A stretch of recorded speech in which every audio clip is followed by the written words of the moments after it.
Recently, I received a PDF document and I wanted to extract or download all the image out from that PDF document, and I find it very challenging. But I found this website which is very useful, where you can do a lot of PDF stuff in it. But in this specific video, I'm going to show you how you can download images from a PDF document. Without further ado, let's jump into it. The website that I really recommend for PDF editing and PDF tools is this software called PDF.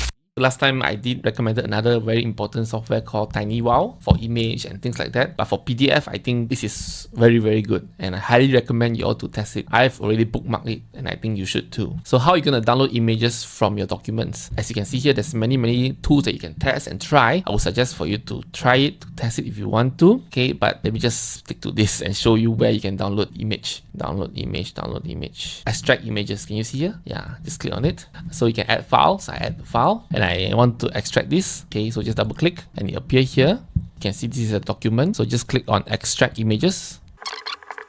Okay, it took a while and now we are done. So you can see all the images here, which you can easily download and be used for. Even you see all this, which I believe it is the PNG images. Yeah, you can just download it and use it. Okay, if you want it quicker, obviously there is like a paid version of this PDF Candy, and also you can download it in your computer if you wanted to. But nevertheless, I find the web version is already good enough for the application that I want, and I hope this is useful for you. Okay, if you like what I share, do give me a like and also subscribe to this channel if you have not done so. Thank you so much, and I see you next time. Goodbye.